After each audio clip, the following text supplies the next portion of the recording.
Welcome back to the Fixed Ops Roundtable. I'd like to welcome back Dennis Gingrich, our good friend from the Nilo Company, who today is a double agent with AutoFi Pro.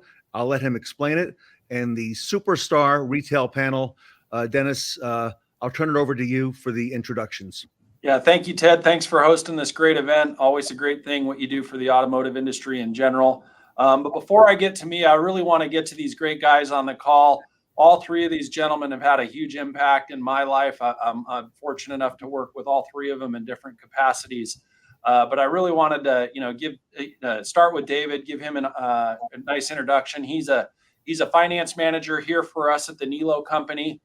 We've done a few things together on the AutoFi Pro front, but he's a top tier performance when it comes to F&I. But he's got one unique thing that I've never really had an opportunity to work with. He was actually a service advisor prior to becoming a finance manager. And from all I've heard, and it's no surprise, he's an amazing performer. He works at our Porsche store and has done some stuff at some of our stores here at the Nilo Company. So welcome, David.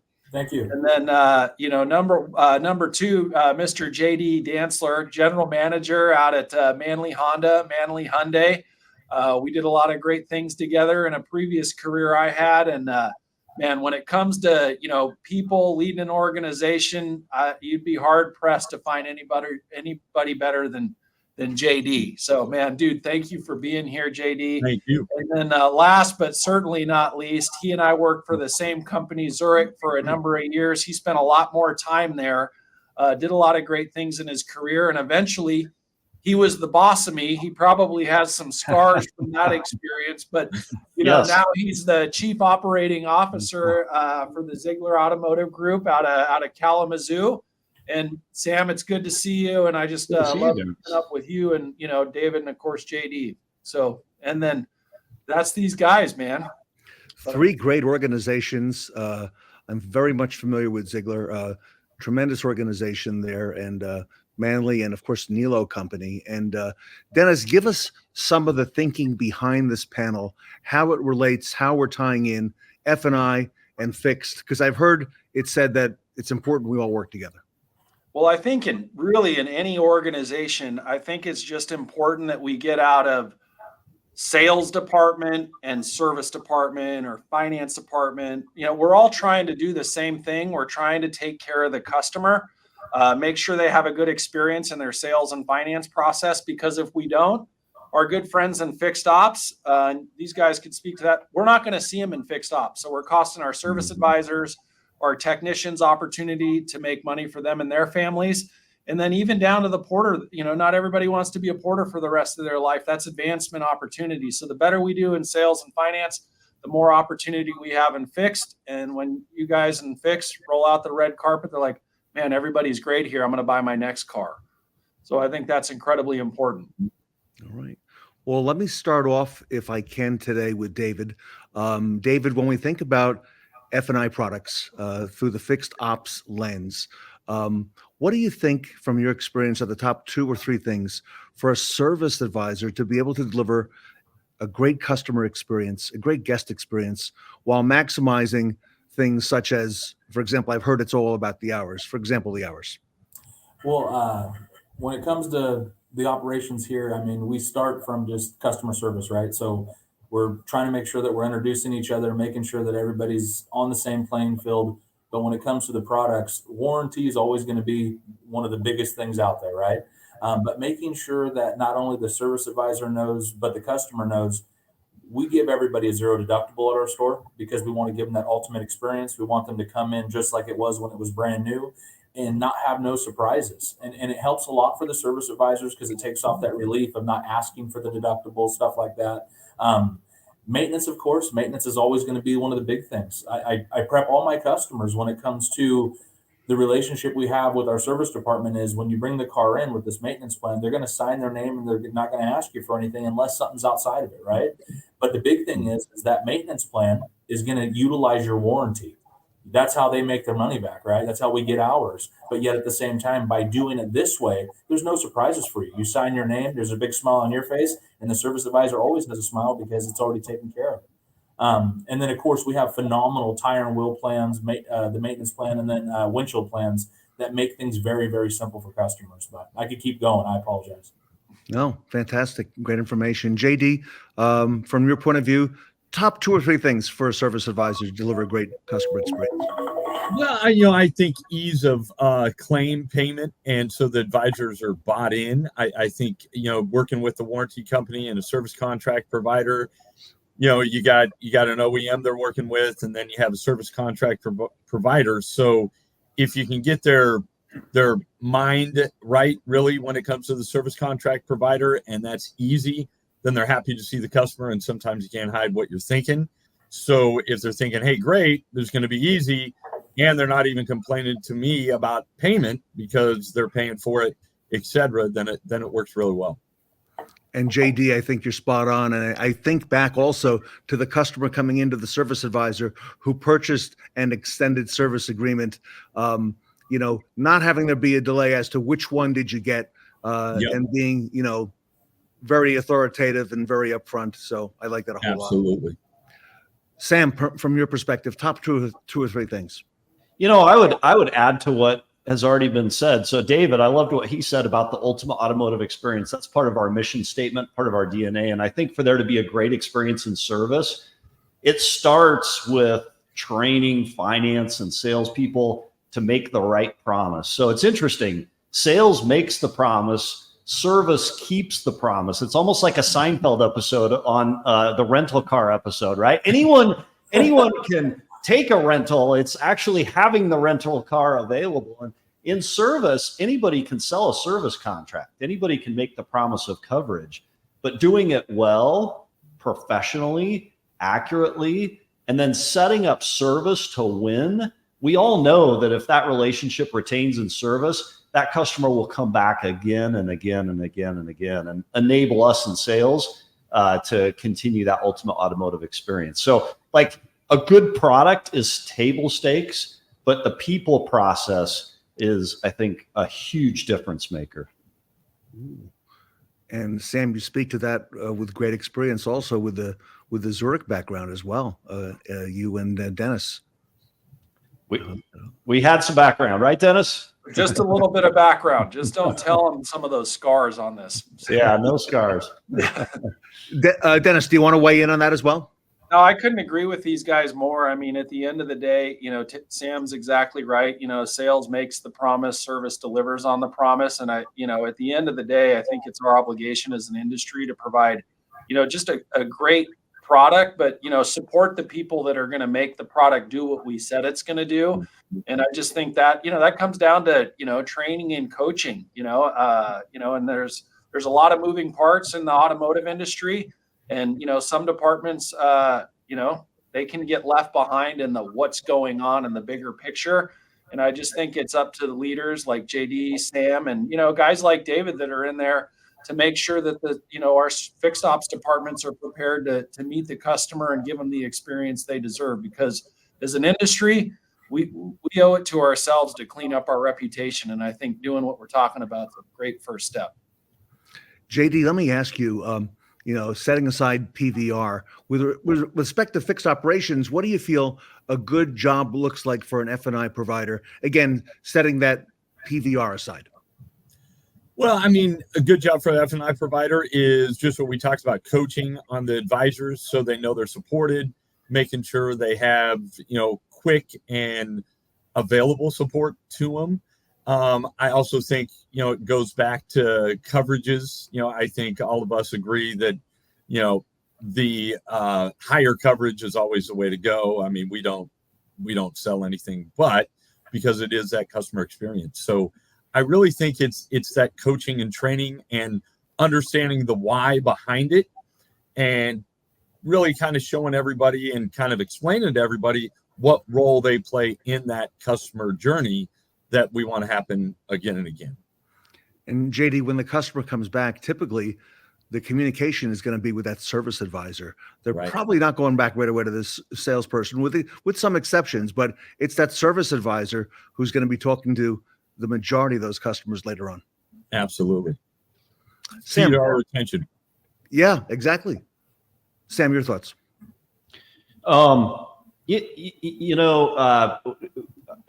nobody mentioned it yet, but I think, David, you said zero deductible. That's one of the strategies that you employ. And we do a lot with disappearing deductible because we feel like we're going to do better at taking care of that customer and delivering on that ultimate experience than anyone else out there. And we want to retain and keep that relationship so that we can do that. And so we have, I know some groups will do zero deductible. We prefer the disappearing because if we can get them back in, we can give a little bit of incentive and then they can continue to have that great, that great experience. So that's a big deal for us. And Sam, for our fixed ops audience who may not be familiar with the term disappearing deductible, just walk us through that. I think. Yeah, that's great. So if the customer chooses to service at a auto group facility, then the deductible is zero. If they go elsewhere, then it's $100 or $200. Some companies will write in some sort of a repair area, and if you're within 100 miles, you get towed back into the auto group store. And we just feel like that doesn't serve the customer very well if they're sitting at a facility where they truly want to be serviced and we force them to bring it back. We'd rather allow them to retain the choice, but incentivize it a little bit. And, the idea there is, again, to Dennis's point, if everybody's well-trained, they're going to have an incredible experience and they'll stay. So. Yeah, I like it. David, coming back to you at Nilo, Nilo does a lot of interesting things, okay, that are out on the cutting edge, but, you've proven on both fixed operations and, for example, that zero deductible on the front end. What do you feel a good job looks like for an F&I provider? I mean, for me, I preach it nonstop to everybody. I mean, every customer that comes through my office, every customer that walks across the showroom floor, I give them that we're here for life. You know what I mean? We want to keep you as a customer. So the biggest push for us is doing whatever we can do to retain that customer by going above and beyond, making sure that they have a point of contact at the store at all times. I answer my phone on my days off. If I'm on vacation, I do the same thing. I just recently had an incident to where a customer went into a different Porsche dealership and wasn't treated the way that she thought she needed to be treated. And I went out of my way to touch base with that service manager to make sure that they got a good survey by giving them the correct information so they could take care of our customer, right? So just the little things, man. I mean, getting back to the basics and treating people the way we want our family to be treated. So. And Dennis, at Nilo, I think it's 102 years in business? Yeah, that's it'll be 103, I believe, in June. So it's amazing. Nice. Congratulations. That doesn't happen by accident, Dennis. What are your thoughts? No, well, I always say when people ask me what I do, man, I just work for really good kings. The Nilo family are amazing. Like it's like, how did you get in the car business? You don't seem like you belong in it from what I've experienced, out and about over the years. But, they really do put the people first. We have a series of core values, but if you look at just the top two, we are a team and we respect each other. That's foundational to, I guess, longevity and, any business. And, they really act within the confines of those. But, putting that customer first, taking care of them, like David, Sam, and JD have all alluded to. And, because we all believe, I know JD believes without a shadow of a doubt, nobody's going to take better care of his customers than his team at Manly Honda. And when you have that level of belief, and it bleeds over to the team, and I know these guys all do it, it happens. And it's up to us just to give the team the basics and the training to do that. Dennis, what is your thinking behind the title of this panel is F&I, the Fixed Ops Supercharger? Give us your thinking behind that, because and by the way, I've seen this coming to fruition and evolving. So I've had an inside seat. Well, I think, as I think about that we want our customers to come back through different deductible strategies, as Sam alluded to, and I know JD employs. We want them coming to our fixed ops department, for all the reasons, right? Making people money back in the shop, career opportunities, the opportunity to have organic traffic so we can sell them another car, trade it. So, I mean, it's just this gigantic ecosystem. But when I think about F&I being a supercharger for our fixed ops department, is setting this up, the F&I department up in a way to where it supports service and drives customers back to the drive. But also when the customer comes to use those policies, the service department gets paid, right? Because at the end of the day, we all show up to this dealership to earn a paycheck. right? And generally speaking, the more people get paid, it's weird, the happier they are, right? And I think that's true in fixed ops. So making sure, our F&I products are set up in a way to, make sure the service advisor technicians can maximize their pay plan, because they got families, they got, they're facing high gas prices, expensive eggs, and all the stuff we see about in the news. And if we craft our F&I products in such a way to where they can maximize their pay, they're going to be excited when they have that customer that has could be a tired wheel, could be a windshield. Like, that is so awesome, you have it. They roll out the red carpet, the customer gets the vibe, and they're stumbling around the showroom floor, and they're like, I want that car, and can you just get me all that same stuff over again? That gets guys like David just off to the races. That deal now takes 15 minutes instead of 45, because they're like, I want that same package because I had a great experience the first time and all the way through, and I'm going to do it again. I think our audience is familiar with Dennis and David's organization, Nilo, in Sacramento. Sam, just for some color and some background, give us the geography and perhaps the franchises, rooftops at Ziegler, just so we know. Yeah, so we're located in the Midwest. We're about 2,700 employees spread out across 4 states, 42 stores. Our most recent acquisitions were a couple Subaru points in Indiana, including Lafayette, Indiana, which is the closest Subaru point to the manufacturing plant for Subaru. So it was started in the 1970s by Mr. Harold Ziegler. It's been run by his son for the past couple of decades, and he's blown it up from I think 4 or 5 points to over 40 points. So we have franchises from BMW, Mercedes-Benz to recent acquisition of Kia. We've got Hyundai, Toyota. I mean, we've got a very wide, I think 80 some odd franchise agreements as they sit today. So it's a fun business. Is there anything more fun than the car business, right? I mean, and what we do is pretty doggone cool. So You've got a lot of responsibility there as heading up that group. And Sam, I will tell you that you mentioned the Subaru franchise. We had, before he retired, we had Tom Dahl on here several times and talking about the importance of making sure that sales to service, not only the handoff, but to make sure that continuity exists. Sam, let me come to you. How important is it for fixed ops to ensure that customers are sold the highest level, the best level of coverage at the time of sale to help drive that repeat and referral business, which we all want? Well, like I said, so sales makes the promise, right? Yeah. F&I delivers on that, or service delivers on the promise. It's terrible if the customer thinks, quote unquote, it's all covered, only to get back into service and have to have them reveal the bad news, right? There's going to be frustration anyway when a car breaks down. It's best to just set it up so that, they have the best coverage possible. And I worked with JD back in my prior life. I mean, here's a guy that does it right. He connects and trains with his people so that there's not ever a question. We're going to do it right every single time. And I think we at the Ziegler Auto Group we share a similar strategy, which is our policy is you've got to sell the highest level coverage level possible. We've got to be trained. We've got to be very thorough with the customer about what's covered, what's not. And then we've got to have an incredible relationship with service so that service and sales are communicating about how to care for that customer. And if we run into a problem, let's find a way that favors the customer to resolve that. In our industry, everybody I've been a part of the auto industry since the late 80s, early 90s, and forever there's been this concern in the world that computers and technology and AI is going to remove the human element. And it just will never, ever, ever happen completely so long as there's people like JD and our auto group and others doing what we do, because technology and AI and other things will help inform us and help us deliver better information to our customers.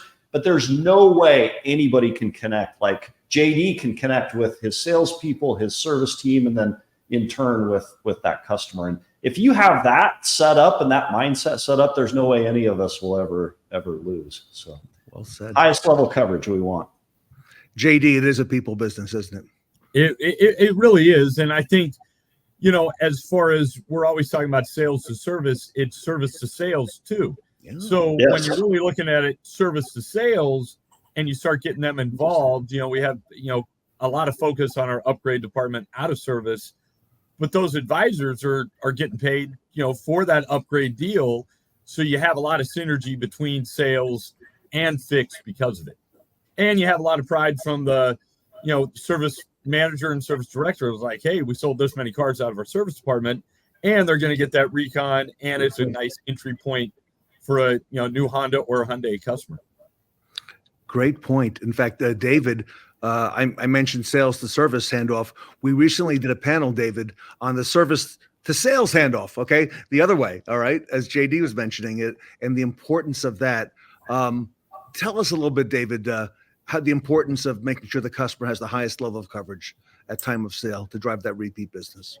I mean, you guys couldn't have said it better. I mean, from me to you, when it comes to our store and our stores in general, we're trying to make sure that we have those connections from service advisor to sell, not only from salespeople to porters, finance guys, management, everybody be involved, everybody being an owner. That's the biggest thing, right? Protecting the store, being an owner, and taking care of the customer. We try to keep really good relationships between the service department. If they're bringing over a car that basically saying, hey, this thing is way up on bill, what can we do to get this customer back into another one of our vehicles? I mean, it goes both ways. You know what I mean? We're constantly working with each other to figure out how we can help each other. But just that relationship, man, stopping in, saying hi to your coworkers, letting people know you're 1,000,000% there for them. Yeah. I mean, for us too, you guys were talking about like just making sure that they understand coverage, what we sold, what we have.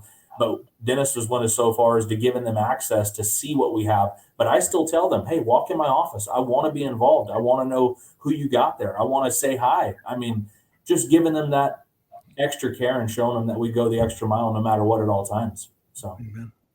Dennis, there are a lot of F&I agencies, a lot of F&I providers out there.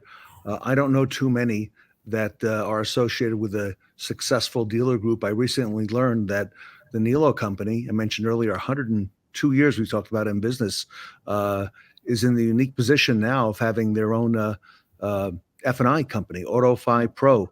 Tell us what some of the benefits would be to that, because I think that really sets you apart in being able to serve other dealers and groups. I think thinking back when we went through the change, because we had a good provider and there was nothing wrong with the provider, but sometimes they're better, and we learned really what we liked, but we also had a couple things that we wanted a little bit more of, change things up just to make the customer experience easier and better. And then of course, improve our performance in the F&I department, and really crafting those things in a way that when I think back about my past career prior to joining the Nilo company about 4 years ago, just things that I would deal with on I don't want to say a daily basis. This isn't a criticism at all, but just standard things that would happen in the course of business. And it's like, man, how can I just remove those from my life? Because if it's an annoyance for me, it's like an annoyance times 10 for the customer, for the service advisor, for guys like JD and Sam, because sometimes when things don't go right, it bubbles up to the top and it turns into something it couldn't be. So, the benefit was to really craft something that made sense from a dealer's perspective, right? That's the service advisor is going to like, the finance manager is going to like, everybody's going to have buy-in, and making sure the coverage is what it needs to be to deliver on that promise. And when you're offering good coverage, the finance managers, it costs more, right? And this kind of brings it all back into training, is the F&I managers that aren't trained properly and can, encourage or convince the customer to spend the extra dough to get the great coverage.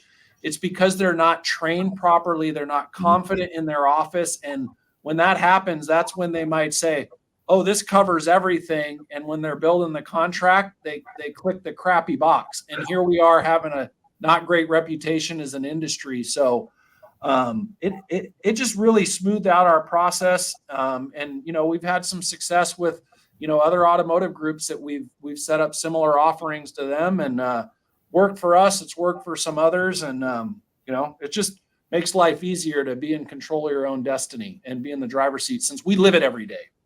You do. I like that. Everybody, if I could, one last question today. I'll do it as a lightning round. You've got about a minute to answer.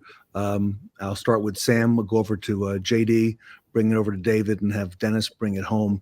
There's a lot of pressure, Ted, by the way. Lightning round with I got you. This is good. You like that? Music. It's pressure. Yeah. Well, hey, why not? Thank you, Sam. Sam, if you would, for the lightning round, maybe a strategy or two that you've implemented at your organization to help drive repeat and referral business. That would possibly include, some of the F&I offerings in there if possible, but something that you've done that you'd like to share with the group to help drive that repeat and referral. One of the biggest is maintenance, having a good oil change, tire rotation strategy where, if I buy a Chevy at the Chevy store, they can take it to Hyundai because geographically it's closer. They can have that ultimate automotive experience at another brand. And then when they make that next purchase, whoever they are, they think about the auto group instead of the individual store or necessarily just the brand. So I think that's been a recent great strategy. Disappearing deductible is always good, and there's a whole host of others, but that oil change is good. Recently. I like that, Sam. I like that a lot. JD, what comes to mind? What do you think? Well, I really think, it's measuring it, it's talking about it, it's praising it, it's customer retention. So, with our upgrade department inside service, the sales people that are exclusively really part of the service department, but they sell the cars out of service and upgrade those people, they actually are able to get involved early. So if they're seeing something not go as well as it should, they know that it is all retention. I mean, their paycheck really revolves around retention. So really when you're talking about it, when you're high-fiving the people about it, like, hey, you just had an upgrade. I mean, when everything is about retention, and I think what we didn't touch base on, to get that customer satisfaction, it's employee satisfaction. Mm-hmm. I mean, I know Dennis with the Nilo group, he has a lot of it. Sam, I'm sure with you there, you have a lot of it. But when you have longevity, because you have satisfaction, then what I've noticed is you can have a vision of a future. So as an F&I guy, you're not going to want to sell the lower coverage because you're going to see the customer. So when you have that longevity and you have that vision and you have the really buy-in to the success of the company and what it means to everybody involved, then if everyone's understanding the role they play and how, like Dennis mentioned, hey, porters benefit from it. I mean, the success of an organization, everyone is going home feeling safer. And if it's shrinking, they're going home worried about getting laid off.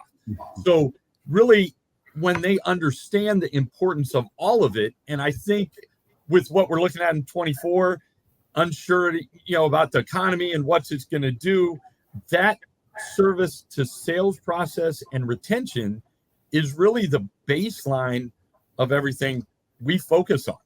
With the 55% return to market, you can kind of already know what you're going to sell in a month and then have to find that much more to get to where you need to go.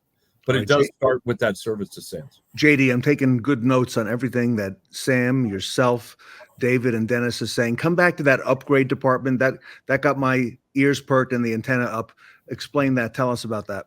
Well, it's really a commitment of a group of salespeople with their own department that is looking at every single RO, not necessarily using the software, but taking every RO from every service advisor, analyzing it, introducing themselves, and it's more of a cell phone type of business because everyone's upgrading their cell phone for another 10 to 20 bucks. Sure. So it's just what we do here. We upgrade people, they get more technology for a few more dollars.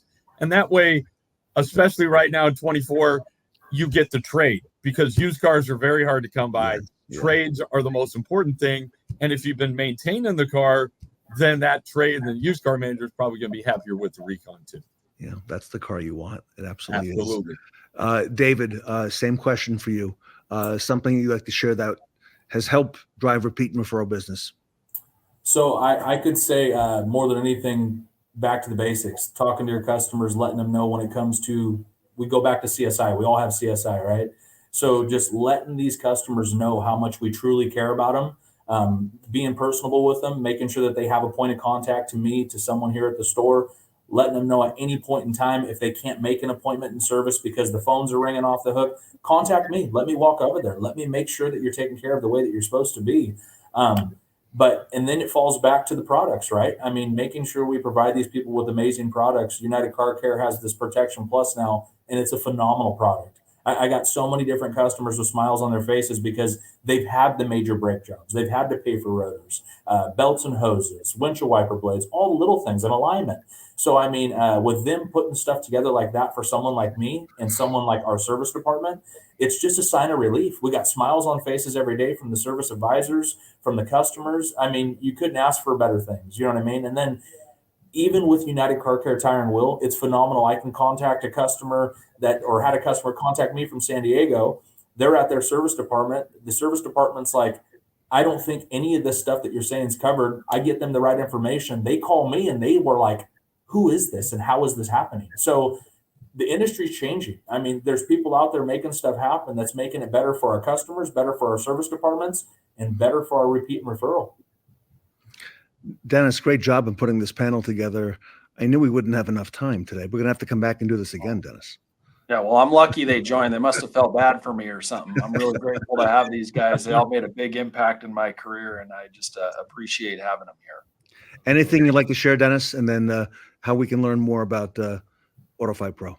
Yeah, first of all, again, just thank you everybody for tuning in. Ted, I appreciate what you do for the industry. JD, a lot of people talk about an upgrade department. JD actually walks the talk and does a good job. It's consistent. It's just to witness it is impressive, JD, and obviously the organization as a whole. But we're not only am I the sales and finance director here at the Nilo company, I'm fortunate to run this agency, AutoFi Pro, with the Nilo family. And if there's anybody out in the industry that's looking to make some changes to supercharge their fixed ops department and make a few extra bucks in the F&I department in the process, holler at your boy. I'd love to talk to you.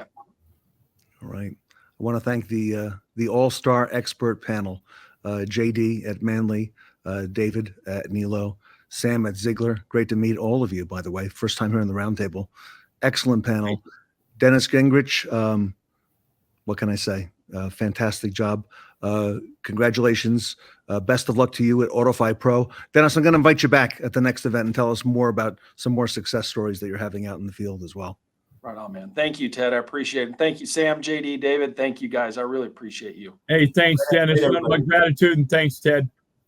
Great job, everybody. Everybody, the AutoFi Pro expert panel by the Nilo company here today at the Fixed Ops Roundtable.